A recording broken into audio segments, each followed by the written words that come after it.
बैठ जाते थोड़ी देर के लिए वहां पे। हम वहाँ पहाड़ की चोटी पे चढ़ने की क्या जरूरत? कोई जरूरत नहीं है, चलते रहो शराफत से। मैं तो आपके लिए कह रहा हूँ यार, बिला वजह थक जाएंगे।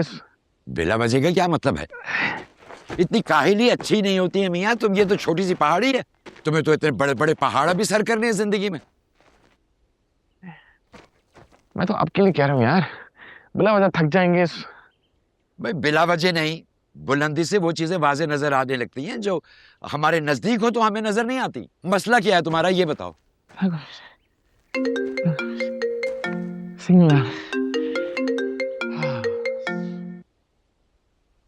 हेलो हेलो हयात, तुम्हें क्या लगा था तुम मेरा नंबर ब्लॉक कर दोगे तो मैं तुमसे बात नहीं कर सकूंगी? मिला था मुझे तुम्हारा वॉइस मैसेज।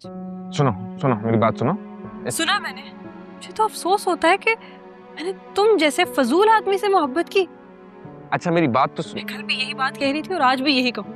तुमने मेरी मोहब्बत की नाकदरी की है, तुम्हें कैसे मिलेगी तुम्हारी मोहब्बत? सोहा मेरी बात तो सुनो सोहा। भाई ओह, यानी एक्स्ट्रा मैरिटल अफेयर। बात तो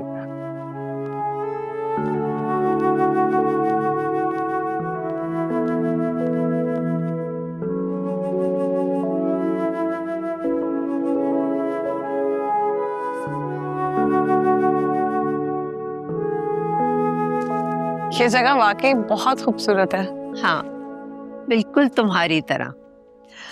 तुम बहुत प्यारी लग रही हो, बल्कि तुम प्यारी हो। थैंक यू सितारा आंटी, मैं बस अपना बहुत ख्याल रखती हूँ। अच्छी बात है, ख्याल रखना भी चाहिए। मगर मैं तो रात को डर गई थी तुम्हें रोता हुआ देख के। मुझे लगा सुबह तक तो रो रो के तुम अपना बुरा हाल कर लोगी। बस सुबह उठी, योगा की, आइसिंग की, आंखों को थोड़ा डीप ऑफ किया, थोड़ा सा मेकअप किया ताकि प्रेजेंटेबल लग सकूं। मुझे एक्चुअली अपने आप को उजड़ी हुई हालत में देखना बिल्कुल पसंद नहीं है। मुझे चीजें परफेक्ट ही अच्छी लगती हैं। हाँ, लेकिन फिर बुढ़ापा आ जाता है और सब कुछ परफेक्ट नहीं रहता। सितारा आंटी, जितना मैं अपनी फिटनेस का ख्याल रखती हूँ, बुढ़ापा आएगा जरूर लेकिन इम्परफेक्ट नहीं लगेगा। अच्छा चलो, मैं फिर भी यही कहूंगी कि तुम बहुत प्यारी लग रही हो। लेकिन अब मुझे ये बताओ कि प्रॉब्लम क्या है? आंटी यहाँ सर्दी बहुत ज्यादा है। मैं तुम्हारी और तुम्हारे शौहर की बात कर रही हूँ।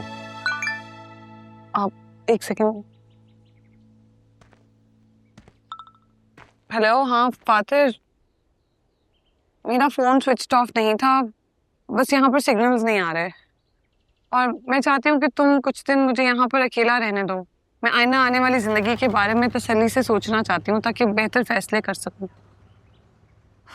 आई होप यू अंडरस्टैंड।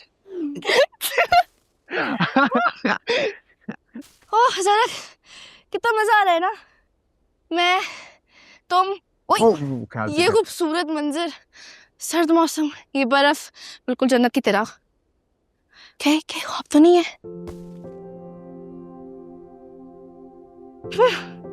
कहाँ का ख्वाब मीरम? यहाँ ना मेरे और तुम्हारे अलावा हयात भी और मुश्क भाभी भी हैं। हम दोनों को बात करने की फुर्सत ही कहाँ मिलती है? मुश्क भाभी तो उन्होंने सुन लिया ना, मैं कत्ल कर देंगी। हाँ, हयात भाई की ना हालत से अंदाजा हो रहा है। वैसे बेचारे हयात भाई, जिंदगी में ना पहली बार उन्होंने किसी के लिए नाश्ता बनाया।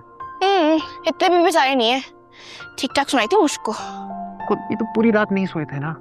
हाँ, मुश्क भी रात भर रोती रही। वैसे मीरम, उन्होंने आगे का सोचा क्या है? यही सोचने के लिए तो आया ही है। और उन्होंने फातिर भाई कुछ ठीक नहीं लग रहा है, समथिंग्स फिशी। तो हम दोनों मिलके मुश्किल ही कोई अच्छा सा इंसान ढूंढ लेते हैं। तुम मुश्क और हाथ भाई की बात कर रहे हो ना? हाँ।